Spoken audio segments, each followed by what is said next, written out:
All righty. That clock here on the front says it is about that time.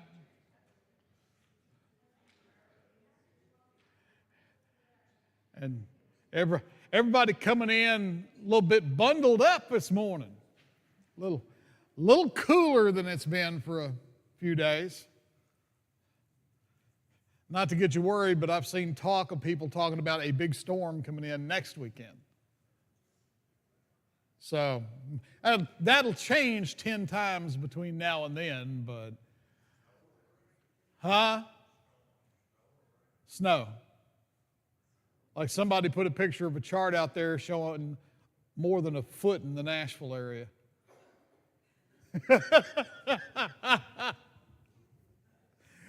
So we shall see as we get in that ballpark.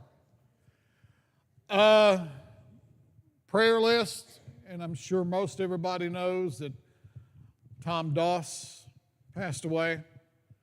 Pete, have we heard anything about? They're going to have a celebration of life, February the 6th, I think it is. February the 6th, a celebration of life, okay. So, and of course, Beth Armstrong. So, Barbara, your brother.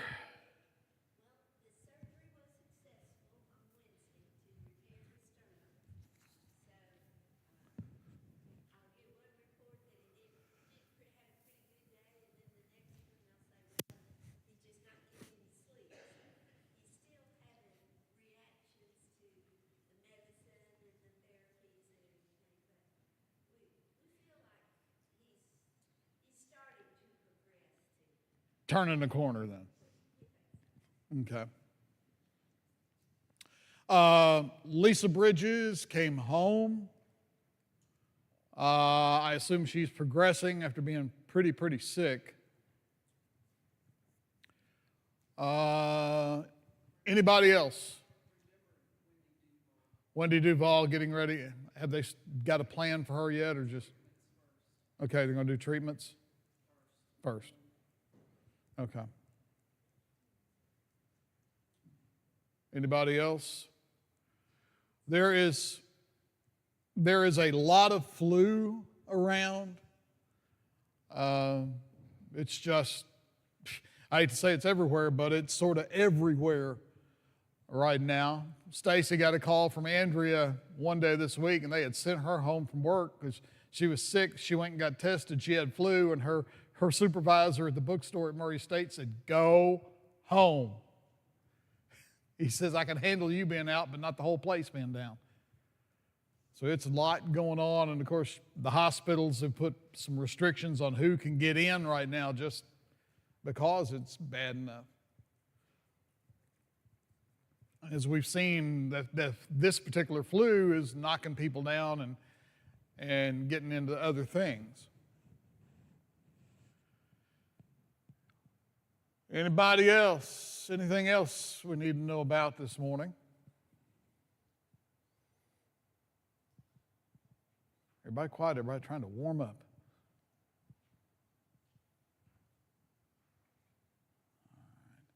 If not, Mr. Pete, would you start us off this morning?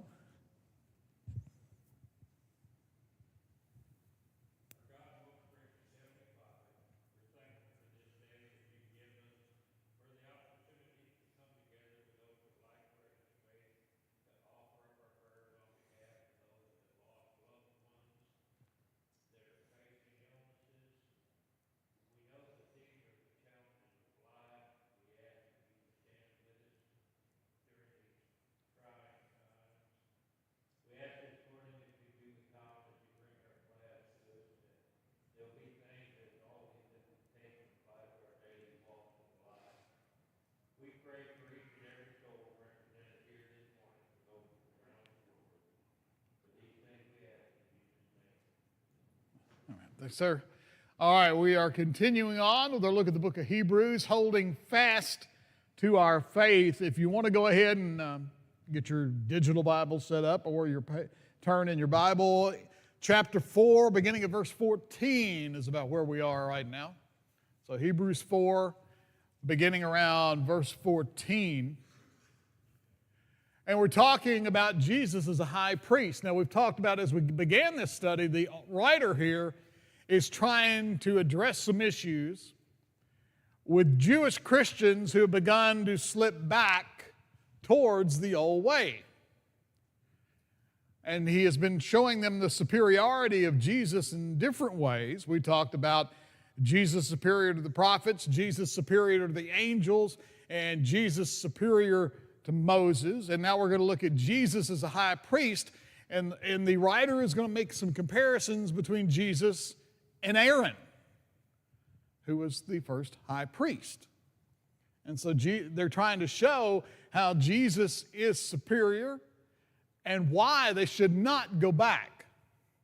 So as we look at this, the writer begins to look at the priesthood and especially the part of the high priest. How important was the high priest to Judaism? Very important, wasn't it? Because you had to be, first of all, what was the one big qualification to be the high priest? You had to come from what line? Aaron's line. If you weren't from the line of Aaron, you couldn't be high priest. So this comparison is going to be pretty important, and that's why he's making the points he's making. Now the writer will look at Jesus as high priest greater than Aaron, the first high priest. Who picked Aaron as the first high priest? Did they do a vote? Did Moses say, hey brother, come on, you can be the first high priest? How did that happen? God said it. That's him. So he appointed Aaron as high priest through Moses. The writer again will rebuke and warn his readers concerning unfaithfulness here. He'll admonish them to not abandon the superior high priest who is Jesus, because there is none greater than him. He's going to point out, yeah, Aaron was great. Aaron was appointed by God. It was wonderful. But here is someone who is better and who is higher than Aaron.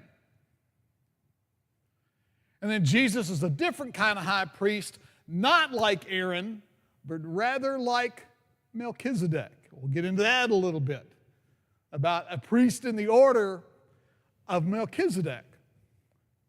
So let's look at Hebrews 4, beginning at verse 14. Hebrews 4, verse 14, going through verse 16. It says, therefore, since we have a great high priest who has passed through the heavens, Jesus the Son of God, let us hold fast to our confession. For we do not have a high priest who is unable to sympathize with our weaknesses, but one who has been tempted in every way as we are, yet without sin. Therefore, let us approach the throne of grace with boldness, so that we may receive mercy and find grace to help us in time of need. One of the things he makes there in trying to make the point he's been making since we started this, there at the end of verse 14, he says what they need to do: hold fast. Hold fast. Don't go back. This is important. Hold fast to where you had been, to what you were doing. In verses 14 through 16, the writer encourages them to renew their efforts to go forwards toward the rest we talked about last week, because they have a helper who is already there awaiting them and helping them to enter in. That being their high priest, which is Jesus. So they call it, here the writer says, a what? Great high priest. Jesus is not just the new high priest for them. He is a great high priest. The unspoken suggestion at that time from Judaism was that Judaism was a superior religion because it had the priestly system. They had the structure, and they had everything in place. And then you had the high priest. But we talked a little bit about last week, even the high priest had to do what before he could make a sacrifice for the others? He had to purify himself and make the sacrifice for himself because he was still a sinful man. But they viewed Judaism superior partially because of the priestly system. Now, as Christians, we have what is termed here a great high priest. No Jewish high priest is referred to as a great high priest. Very important. High priests were important, but they weren't referred to as great. Jesus is referred to here as a great high priest. A high priest where? It says. In heaven. He's not just here on the earth going into the temple, going into the Holy of Holies and making sacrifices. He's in the presence of the Father. While Jewish priests served here on the earth, the Christian's representative is in heaven appealing to God on our behalf. Ever consider that? Ever spend a little time thinking about that? That as our high priest, as our great high priest, Jesus is in the presence of the Father representing us, making appeals on our behalf.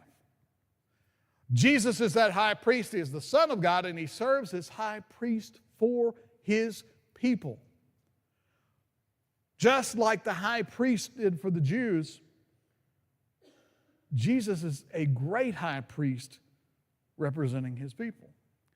And that should encourage us. When you think about it, should we not take encouragement that we have a representative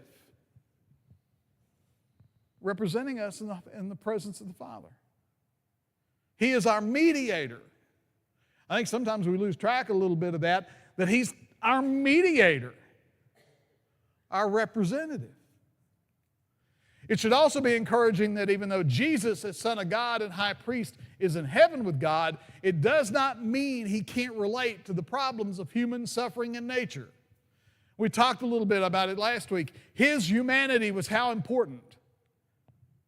Incredibly important.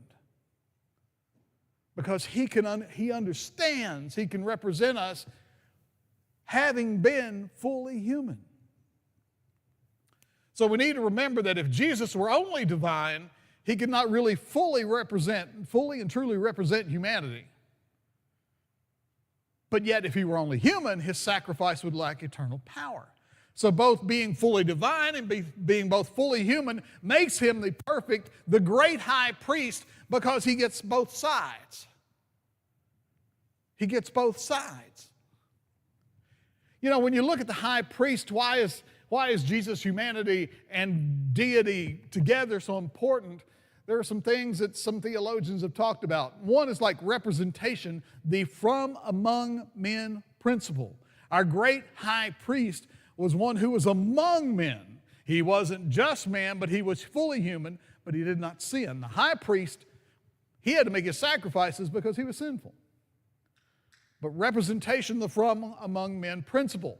Thomas Aquinas and other scholastic theologians emphasize that a mediator must share the nature of both parties he's bringing together. To bring parties together, you got to know and understand where both sides are coming from. Jesus' humanity, he understands what it's like to be human.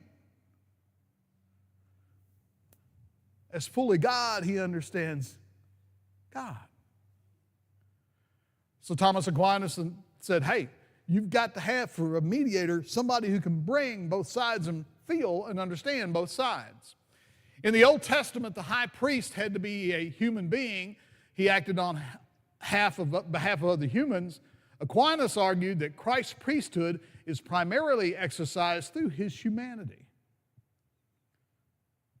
The high priest was human. Jesus is fully human, but it gives him a different position, being fully human and fully God. Sympathy, the experience of temptation. Jesus is also a perfect and a great high priest because he knows what it is to be tempted, doesn't he? Bible tells us he was tempted how? In every way. You know, the Bible lists, 3 temptations in the story, in the narrative. But it also says he was tempted in every way. You ever considered that? Every way. He understands, but he was tempted in every way. Reformed theologians like John Calvin and John Owen focus heavily on the sympathetic nature of Christ's priesthood. They argue that for Jesus to be a merciful high priest, he had to have first-hand knowledge of human struggle. And the Bible tells us he was tempted in every way. So when we're facing temptation, Jesus knows what that was like. Calvin argued that Jesus' humanity allowed him to experience external evils, poverty, pain, and internal feelings of the soul like grief and fear. You know, that when you think about that and consider that deeply, do you ever think about that Jesus probably got up some mornings and felt awful? How many of you got up in the morning, felt sick, and did not want to get out of bed? We've all been there. But think about it. Jesus knew what it felt like to feel bad. He knew what it felt like to be sick. Ever think that Jesus probably knew what it felt like to stub his toe? Anybody ever get up in the middle of the night and jam your little toe into the corner of the door frame?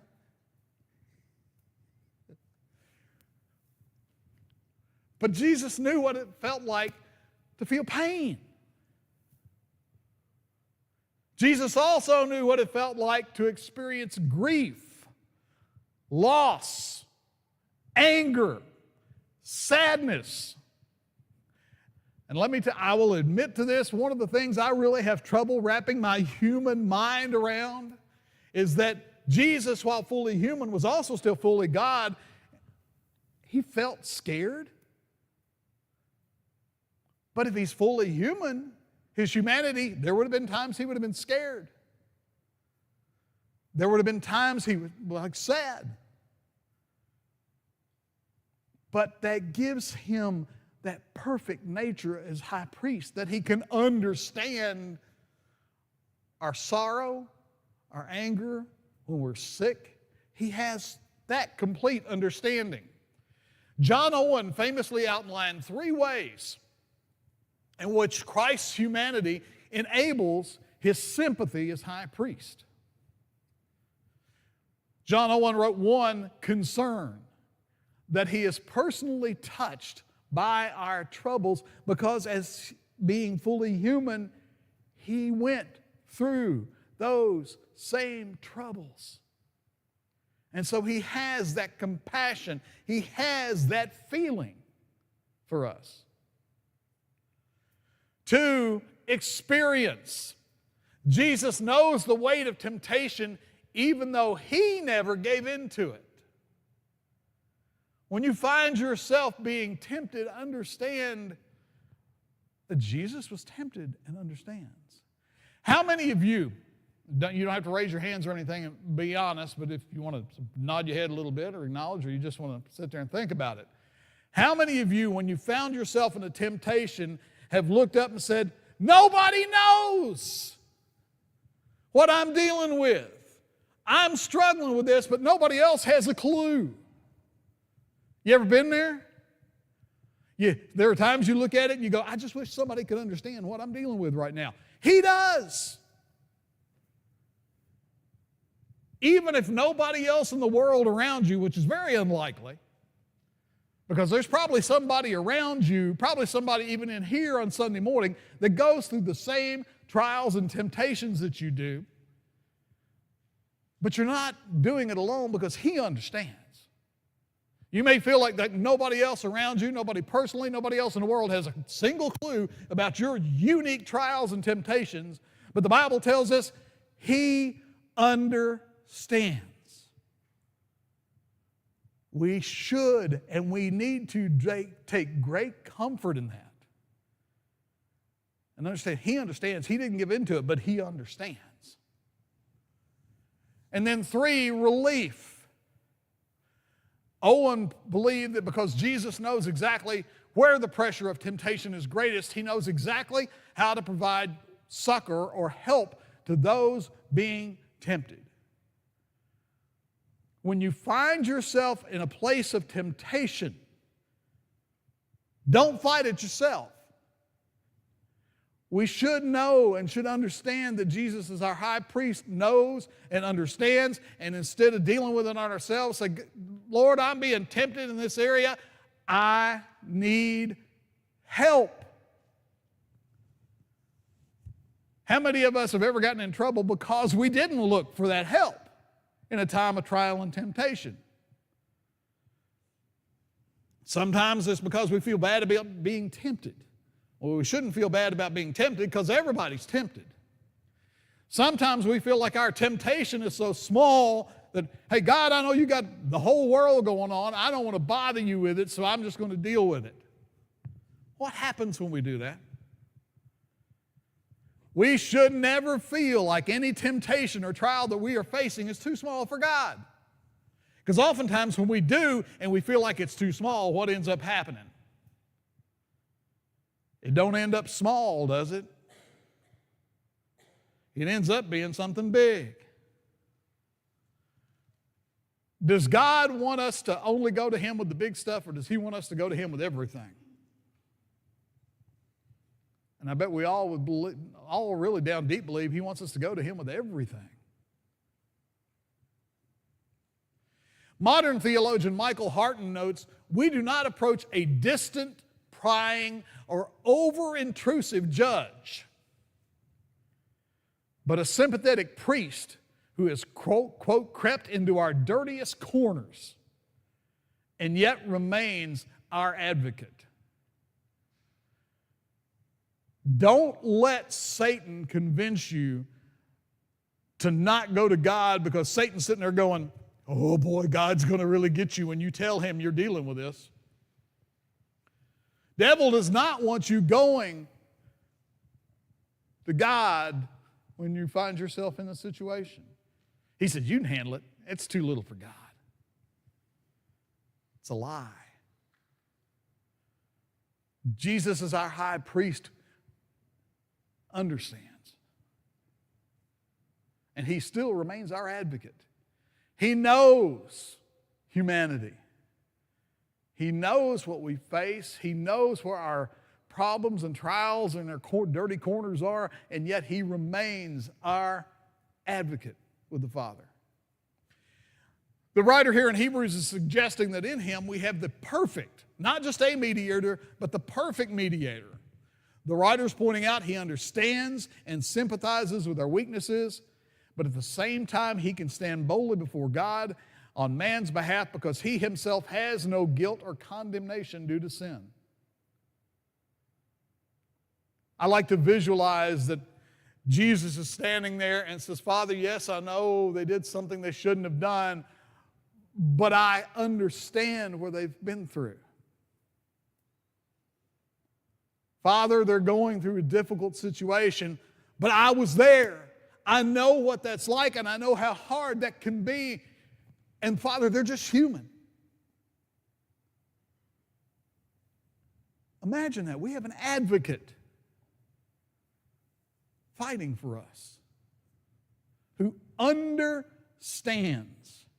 You can have a lawyer representing you in a courtroom who has no understanding at all what he's representing you for. He's doing it, but he don't understand. When Jesus is representing you, when He's being your advocate with the Father, He has complete understanding of where you've been, of what you're dealing with. The writer goes on to say, since Jesus knows the power of sin, because He was tested, the weakness of men, because He was fully human, and the mercy of God, because He has a divine nature, His followers can approach God with confidence. He understands. Don't be afraid to go when you need help. Don't be afraid to go when you need forgiveness. We have an advocate. We have the perfect high priest.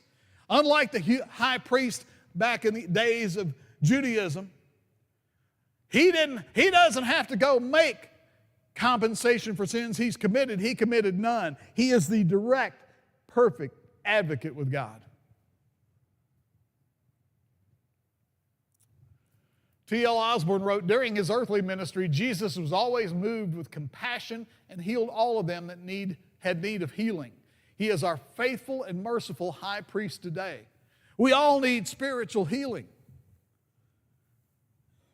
And he is a faithful and merciful high priest for us today if we will just seek him.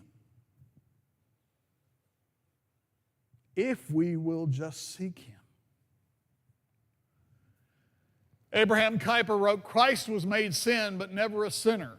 Sinner means one who's personally affected by sin. Christ's person never was. He never had any fellowship with sin other than that of love and compassion. To bear it is our high priest and substitute. He bore our sin. He makes him our perfect high priest. All right, let's roll on to Hebrews chapter 5. Beginning of chapter 5. And we'll go verses 1 through 4 as he continues the high priest. For every high priest taken from among men is appointed in matters pertaining to God for the people to offer both gifts and sacrifices for sins. He is able to deal gently with those who are ignorant and are going astray, since he is also clothed with weakness. Because of this, he must make an offering for his own sins as well as for the people. No one takes this honor on himself. Instead, a person is called by God just as Aaron was.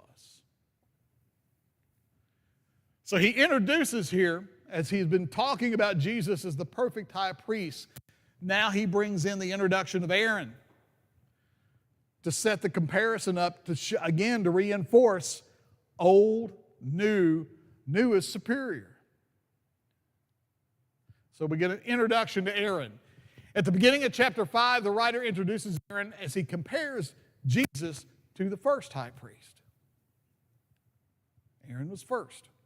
Prior to the establishment of the high priest, the ones who offered sacrifices to God were who? Heads of families. It was the heads of families who made sacrifices. Genesis 12, 7 and 8 says, the Lord appeared to Abraham and said, to your offspring I will give this land. So he built an altar there to the Lord who had appeared to him. From there he moved on to the hill country east of Bethel and pitched his tent. Bethel on the west and Ai on the east. He built an altar to the Lord there, and he called on the name of the Lord. Abraham did that. Abraham was not high priest, but he was the head of his family. And then Genesis 35, 7, Jacob built an altar there and called it the place El Bethel, because it was there that God had revealed himself to him when he was fleeing from his brother. It was Jacob who built the altar in this case. When God gave the law to Moses, he also included a more formalized system of sacrifice that contains specific instructions. Here we see when the law is handed to Moses, we have the introduction of the priesthood and the high priest and the structure of how everything is to go.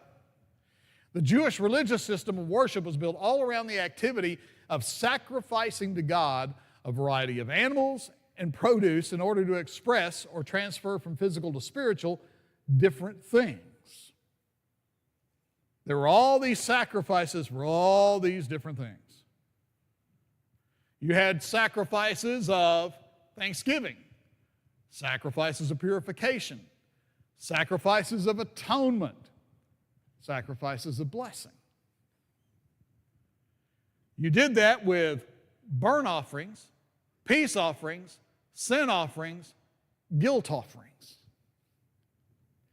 How many of you have ever read Leviticus and thought, they didn't do anything but kill animals? You didn't have time to do anything else. Leviticus is, when you're doing your yearly Bible reading, Leviticus is one, when you get to it, you're like, oh, we're there.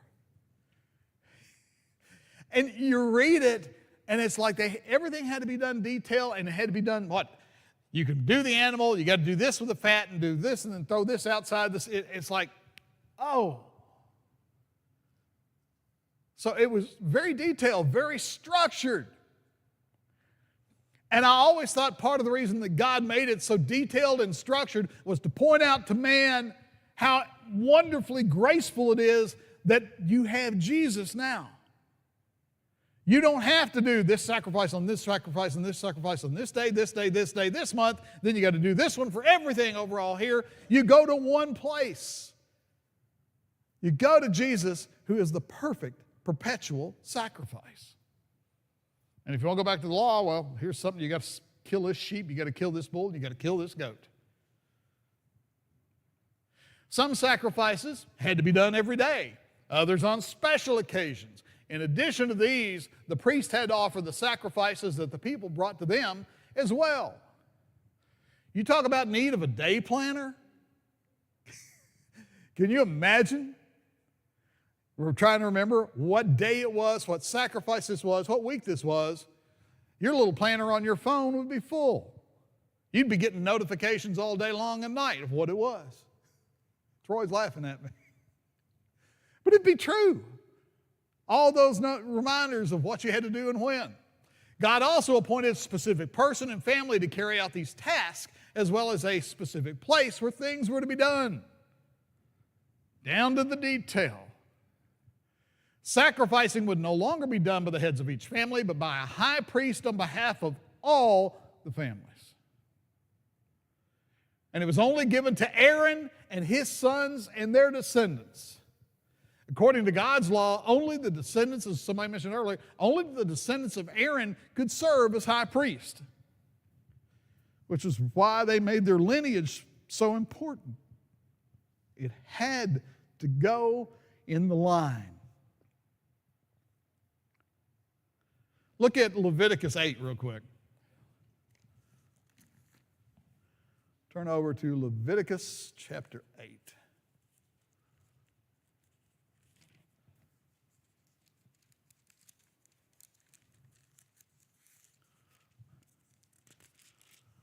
Leviticus 8, beginning at verse 6. Then Moses presented Aaron and his sons and washed them with water. He put the tunic on Aaron, wrapped the sash around him, clothed him with the robe, and put the ephod on him. He put the two woven band of the ephod around him and fastened it to him. Then he put the breastpiece on him and placed the Urim and Thummim into the breastpiece. He also put the turban on his head and placed the gold medallion, the holy diadem, on the front of the turban, as the Lord had commanded Moses. That was some outfit, wasn't it? That was some kind of outfit. But again, it came down to the very detail. But yet, God said, here's how we do it. After reviewing the history and work of the Aaronic priesthood, he notes that they were not all selected on the basis of merit, but rather by the will of God. Aaron was selected by God's will. The author also reminds his readers that even the priest had to, in the course of their temple service, offer sacrifices for who? Themselves. Because they were sinful humans. So before he could offer the sacrifice for others, he had to offer the sacrifice for himself. The idea was that in this way, the high priest could understand and sympathize with the people they served. Is that by having to make a sacrifice for himself, he understood what had happened and wherever other people were. Now, by the time we get to the time of Jesus, the high priest does not appear to be a very understanding person, does he? When you read what we read about Caiaphas, he doesn't appear to be an understanding, sympathetic person. By the time we get there, the people in the priesthood have taken it as it's a symbol of status, it's a symbol of power. It's not a symbol anymore. They're not doing the task anymore of representing the people of God. All right, let's go back to Hebrews chapter 5. Let's look at verses 5 and 6.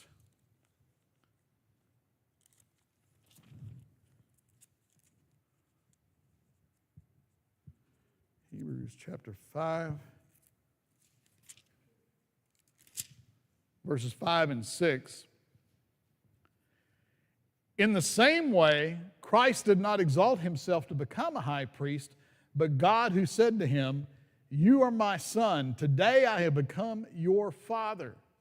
Also says in another place, "You are a priest forever according to the order of Melchizedek." Now, as we look at these verses and we look at what the writer's trying to do, compare the superiority of the new to the old, what would have been one of the problems that people who knew their Jewish religion and they knew the Jewish law, what would have been one of the problems they had with the writer saying that Jesus is some sort of high priest? There you go, Sandra says it. He wasn't of the Aaronic lineage. Well, you can't be high priest unless you're out of the line of Aaron, so how can Jesus be the perfect high priest when he's not from that line? But there is something here when we talk about the order of Melchizedek. So Jesus is also a high priest. That's what he's trying to point out here. Just as Aaron was appointed by God, so was Jesus.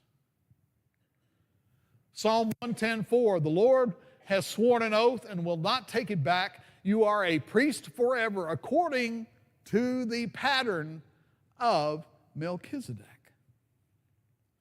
The idea is that the Messiah was to be a priest forever, appointed by God. So we have to settle this lineage issue in the eyes of the Jews.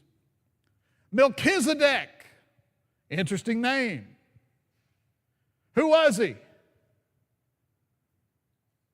Who was he? Do we know? King priest of Salem.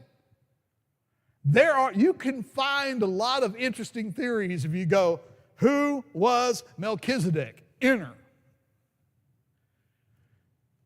There are some that believe, you will find out some theologians say he was a angelic, spiritual type being with no ancestry. There are some that say even it was Seth. There are some that will also say it was a pre-incarnate Jesus. It's lots of interesting theories out there. Melchizedek is one of the most mysterious and significant figures in the Bible, appearing in only 3 brief verses in the book of Genesis. He's mentioned there in Psalms, but he only appears in 3 verses. Genesis 14:18 through 20. Melchizedek, as Judy said, Melchizedek, king of Salem, brought out bread and wine. He was a priest to the God Most High. He blessed him and said, "Abram is blessed by God Most High, creator of heaven and earth, and blessed be God Most High, who has handed over your enemies to you." And Abram gave him 1/10 of everything. Exit Melchizedek. Exit stage left, Melchizedek. That's what we see. That's what we see of Melchizedek. The phrase "in the order of Melchizedek" from Psalm 110 and Hebrews 7 is considered one of the most mysterious and significant concepts in Christian theology. The order of Melchizedek. What does it mean? Is it lineage? What's it mean to be the order of Melchizedek? There are those who argue that this order is what allows Jesus to be a priest at all, given he was not from the tribe of Levi. That Melchizedek was something special, very special. Some hold that the order here does not mean succession. Instead, the Greek word taxis refers to nature, quality, or manner. We're not talking about lineage here. We're talking about in nature of Melchizedek. In quality, not lineage. To be in the order of Melchizedek means Jesus' priesthood functions in the same style as Melchizedek's. Specifically, it is a priesthood that is non-genealogical and it is eternal. It's different than the order of the high priest, than the Aaronic lineage. Unlike the Levitical priest who had to prove their lineage to Aaron, Jesus' authority comes from a direct divine appointment and the power of an indestructible life. Jesus was appointed like Aaron, but different than Aaron. In the Old Testament, the offices of king, tribe of Judah, and priest, tribe of Levi, were strictly separated. King and high priest were separated. Melchizedek is the only figure in the Hebrew Bible who's simultaneously a king, he's king of Salem, and a priest of God Most High. The only example of both. John Calvin argued that this dual office is essential because we need a priest to intercede for our sins and a king to protect us and rule our hearts. Jesus merges these roles, which was impossible under Mosaic law. Some use the order of Melchizedek to prove that the new covenant is superior to the old covenant. They point to three specific proofs found in the text. One, the tithe. Abraham, the father of the Levites, paid a tithe to Melchizedek. Theologians argue that the lesser, Abraham, Levi, honored the greater, Melchizedek, Jesus. Two, the blessing. Melchizedek blessed Abraham. In biblical theology, the one who gives the blessing is of a higher rank than the one who receives it. And three, the oath. The Levitical priesthood was established by law, but the Melchizedekian priesthood, that's a mouthful, was established by a divine oath. The Lord has sworn and will not change his mind. You are a priest, how long? Forever, in the order of Melchizedek. The Lord has sworn an oath on this. So who was Melchizedek? We talked about it. There are all kinds of theories. One is that he was actually a physical king, just somebody. There are those who believe he was a spiritual being. There are those who say Seth. There are those who say a pre-incarnate Jesus. Don't know. Like I said, he's only mentioned in those three verses. Here is the thing. Jesus' priestly lineage traces back to Melchizedek, a person who existed before Aaron. Melchizedek was there at the time of Abraham. He existed before Aaron. So in pointing out the superiority, Aaron starts here. Well, wait a minute, Melchizedek was back here. Writer says the author knew that for Jews, another stumbling block to accepting Jesus as a high priestly mediator was that he was descended through his earthly father, Joseph, through the line of Judah, and not Levi, where the Aaronic priest came from. And that's where we will stop there before we go on, because we are just right there at the end of time. But the order of Melchizedek. Anybody can spell Melchizedek up at the top of their head? But it is interesting to think about who he is. And I would suggest sometime when you have time, just Google it and say, who was Melchizedek? And look at the interesting theories that come out as to who he was. And we will continue on next week from there.